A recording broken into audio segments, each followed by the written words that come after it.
3년 반 전에 삼성전자 주식 산 거 이제 겨우 본전까지 왔습니다. 어떻게 할까요? 팔까요? 더 기다려볼까요? 두 발식으로 가도 괜찮을까요? 일단 한번 가보겠습니다. 조금만 더 기다려보시죠. 삼성전자를 팔았다면 전년도 꼴찌 섹터에만 투자하는 게 가장 좋다.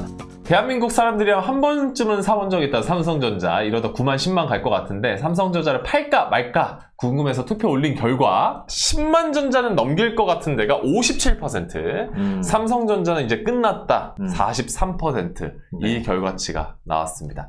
모두의 명언님은 100% 삼전을 가지고 계십니다. 삼전이 미래다. 삼전이 한국의 미래다. 삼전이 곧 한국이다. 3단 논법을 통해서 본인이 삼전을 가지고 계시다는 것을 명확하게 말씀을 해주시고 있습니다. 혹시 물리셨나요? 메이크 카운트님께서 대중의 반대로 가야지 돈 버는 거 아닌가? 이렇게 얘기해 주시는데 이 얘기에 대해서는 어떻게 생각하세요? 맞는 경우도 있고 틀린 경우도 있습니다.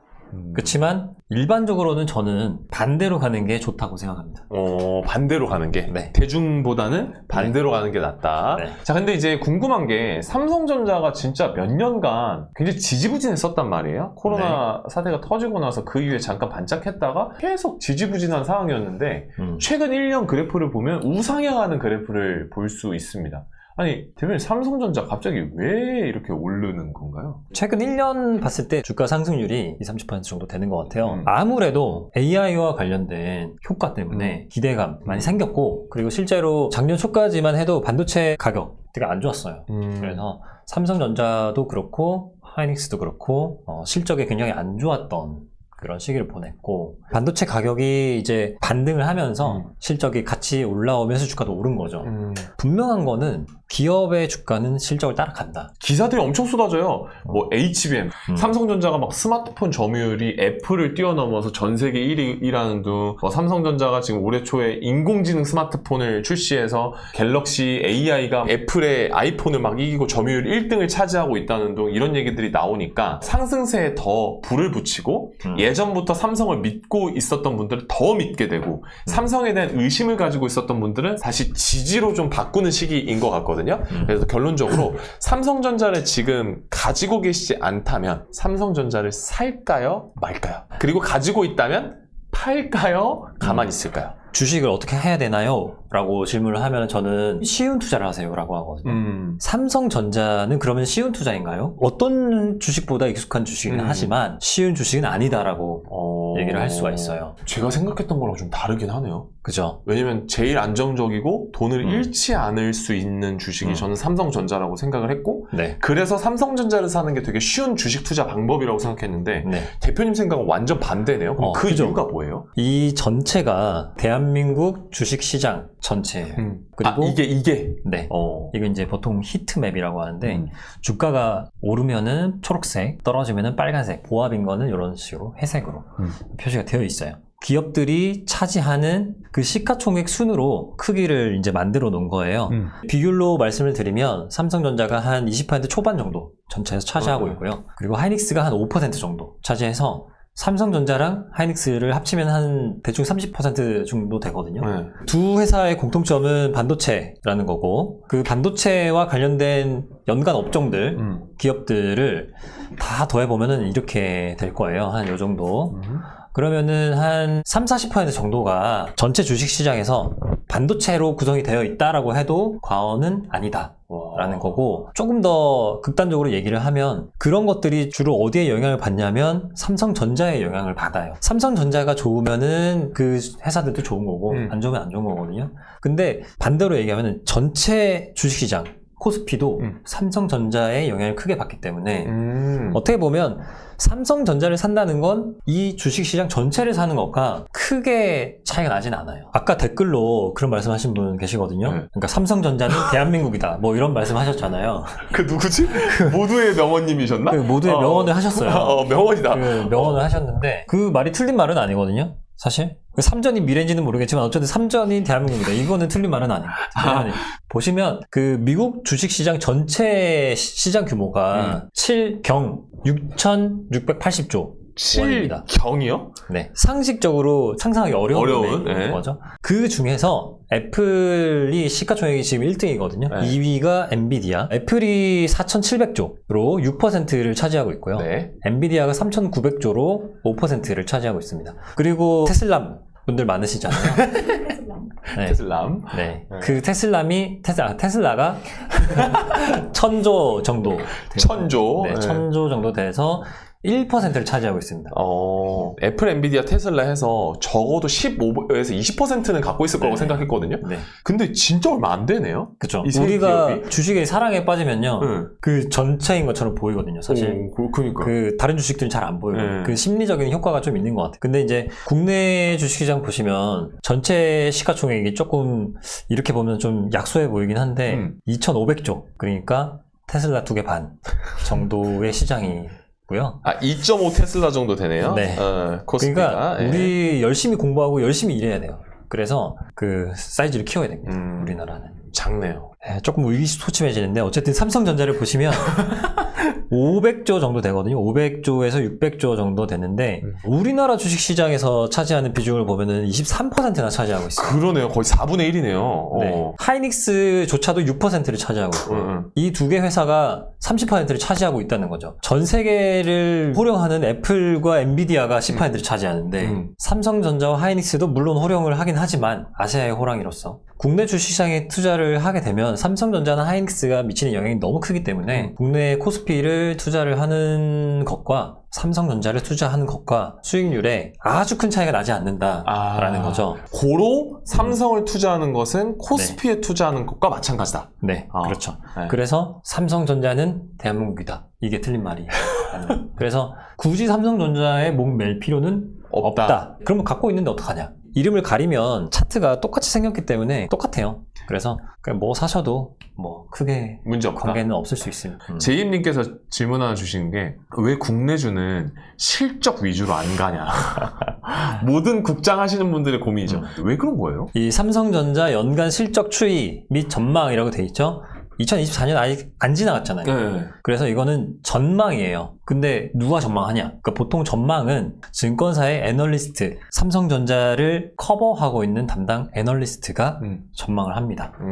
요거는 유안타 증권 자료고요. 세일즈, 매출액, 어떤 거를 팔아서 돈을 벌었냐 하는 거거든요. 매출을 일으켰냐, 디램, 낸드, LSI, 이거 시스템 반도체, 그리고 SD는 디스플레이 사업부이고요. IM은 모바일, 스마트폰 사업부, 컨슈머 일렉트로닉이라고 해서 가전 쪽이고요. 하만카드는 음향기. 음향기. 네, 그렇죠. 예. 그러면은 삼성전자는 뭘로 매출을 일으키고 있는지를 좀 알 수가 있는데 258조 중에서 반도체를 한번 대략 더해볼게요. 네. 이렇게까지 더해보면은 64. 20% 정도 네. 되겠죠. 그러니까 요거를 수박이라고 할까요? 네. 수박. 오케이. 네. 수박 20% 팔았습니다. 네.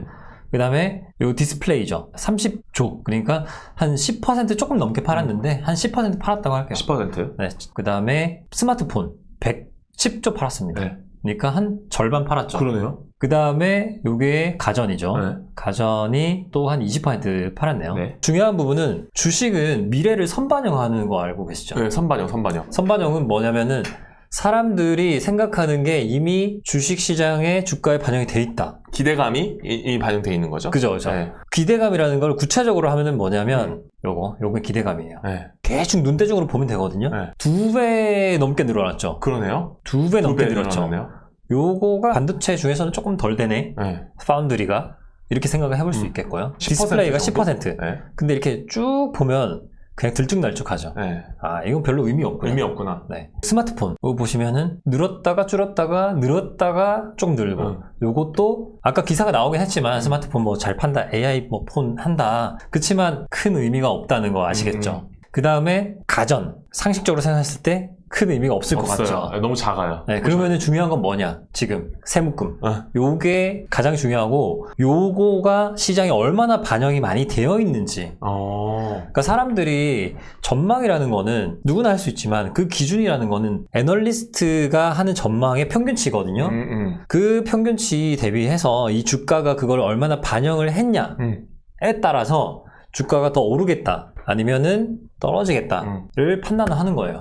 이 전망치가 만약에 떨어지면 어떻게 될까요? 떨어지면 주가가 떨어지겠죠? 그렇죠. 당연하죠. 네. 전망치가 오르면 주가가 올라가겠죠? 오르겠죠? 기본적으로. 근데 보세요. 2025년에 보면 이 전망치가 어떻게 되는지 보시면 수박이 57에서 66, 36에서 42, 27에서 33 올라갑니다. 근데 수박이 올해는 2배 많이 팔렸는데 네. 그래서 농사를 많이 늘렸어. 내년 됐는데 막상 2배나 늘려놨는데 팔리는 게 10%만 늘어났어. 그럼 어떻게 될까요? 남아요. 남겠죠. 썩어요. 그러면은 그게 실제 사업이라면은 되게 안 좋은 상황이 되는 거잖아요. 네. 갖다 벌어야 되잖아요. 네. 근데 삼성전자가 그렇게 하진 않겠지만 전망치를 보면은 그런 상황이 된다라고 전망이 되어 있는 거거든요.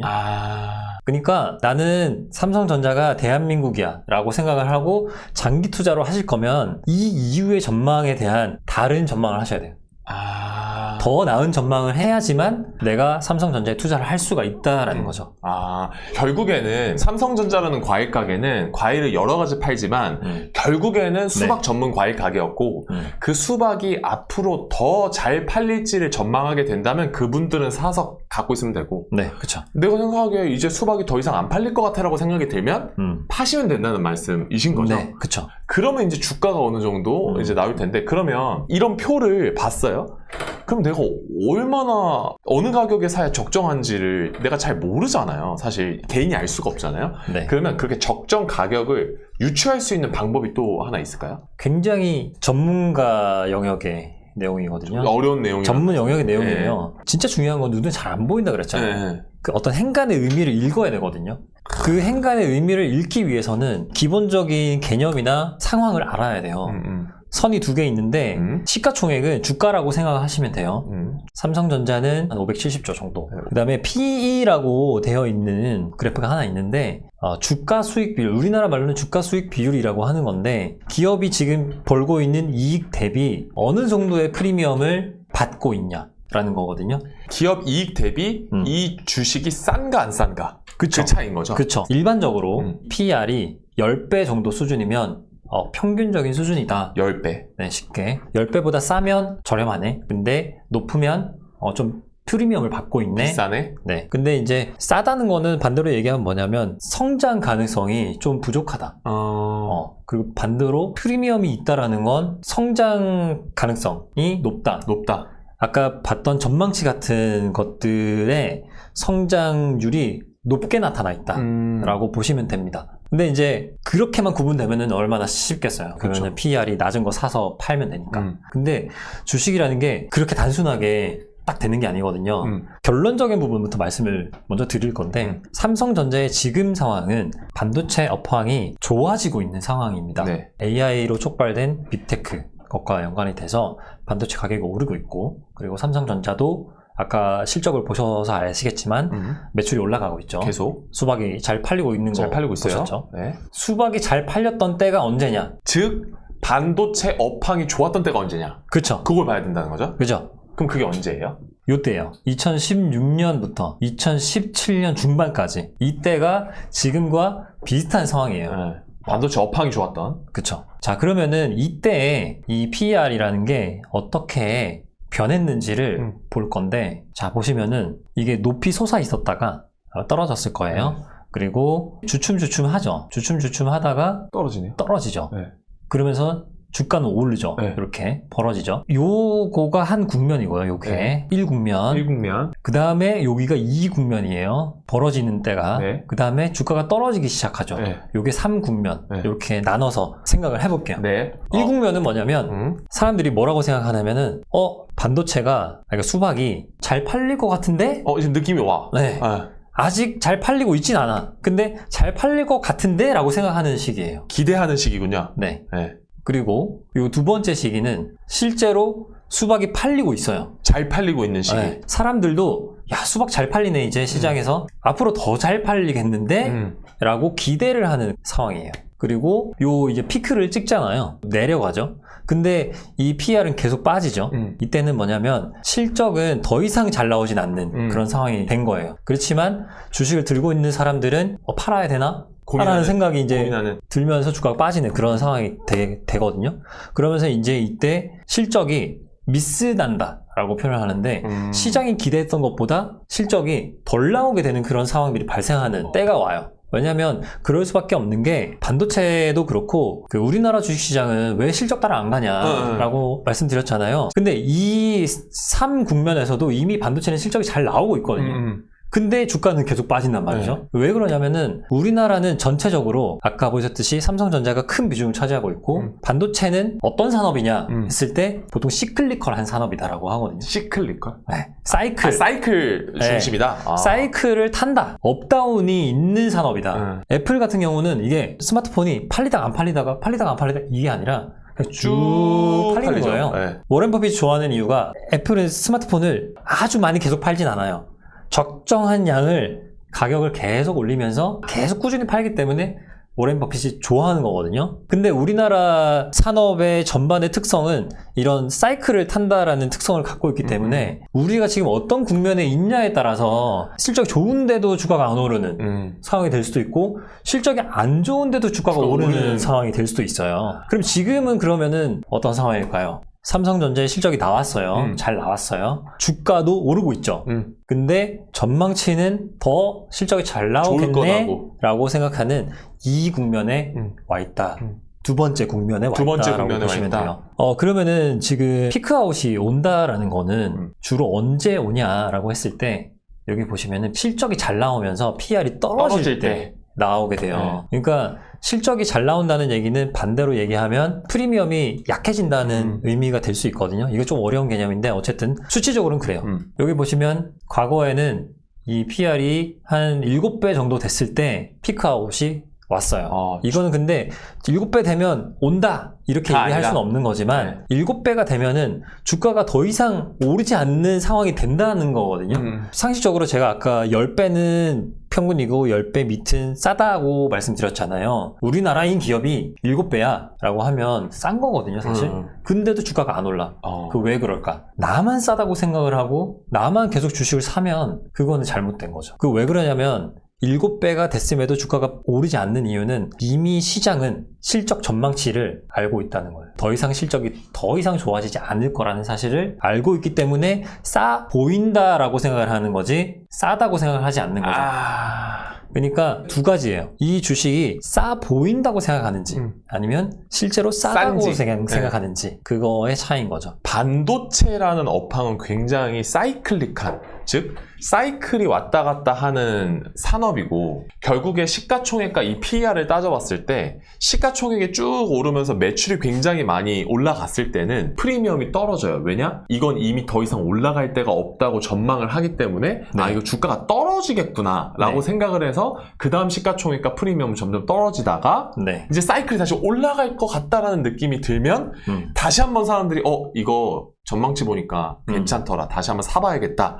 그래서 시가총액이 다시 올랐다가 이 반복을 계속하는 과정에서 선반영이라는 게 들어가기 때문에 우리나라 주식이 이런 식으로 실적을 반영하지 못한다는 거죠? 네, 맞습니다. 당장의 실적을. 그러니까 반영을 하는 때도 있고 그렇지 않은 때도 있어요. 그렇지 않은 때는 실적이 더 이상 올라가지 않은 때이기 때문에 반영을 안 하는 거죠.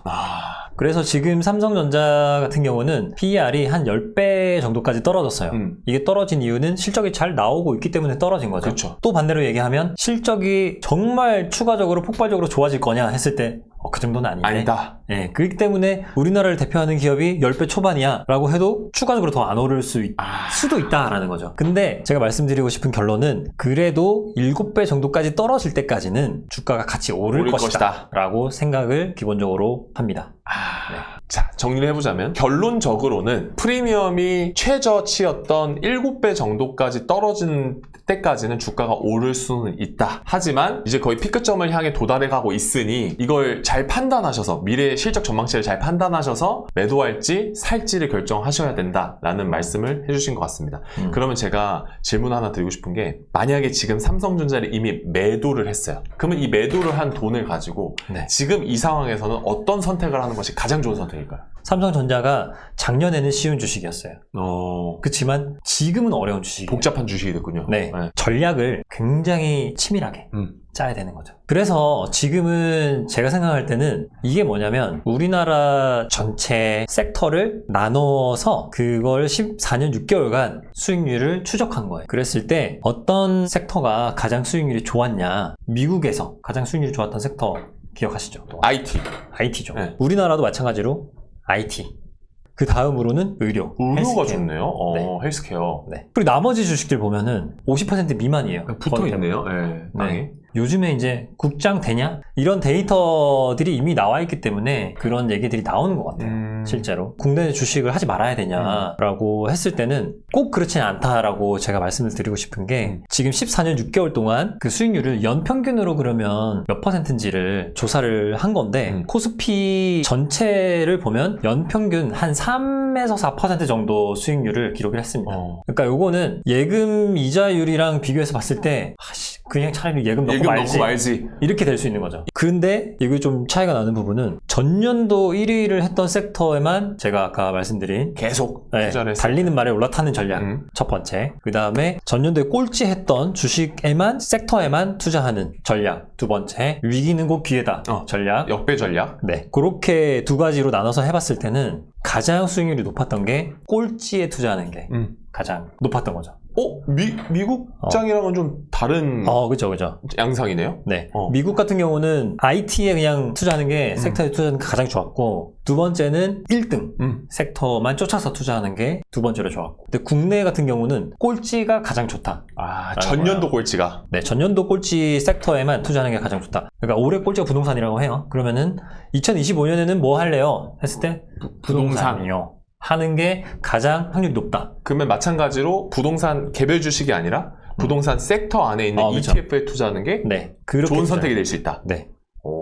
많은 분들이 개별 주식에 투자를 좀 하려고 하는데 사실은 이런 방식으로 ETF에만 투자를 해도 높은 수익률을 기록할 수 있고요. 전년도 꼴찌에만 투자를 한다라고 했을 때 11% 정도 되거든요. 연간. 이걸 복리로 계산했을 때 한 6, 7년 정도면 2배가 돼요. 100% 수익률. 네. 그리고 이거를 2번 한다. 한 번 더 반복한다. 그러면 한 12, 13년 정도를 하게 되면은 4배가 되겠죠. 한 번 더 하면은 8배. 뭐 이런 식으로 가는 거죠. 그래서 삼성전자를 팔았다면 그러면 저는 이런 방법을 좀 추천을 드리고 싶습니다. 자, 이겁니다. 결론적으로는 우리 개미들은 캡처 매도라고 해서 계좌 잔고를 딱 봤어요. 근데 가슴이 웅장해집니다. 캡처를 하고 싶고 SNS에 올리고 싶다. 이러면 그때가 바로 매도 타임이다. 자, 그렇다면 오늘 저희가 2부 내내 얘기했던 삼성전자랑 비슷한 상황인 거죠. 사실 마이너스가 된 계좌를 SNS에 올리고 싶은 사람은 거의 없을 거고요. 플러스가 된 계좌를 드디어 올리고 싶으실 겁니다. 자, 그러면 결론적으로는 이제 삼성전자는 좀 매도하는 타이밍이 오지 않았나.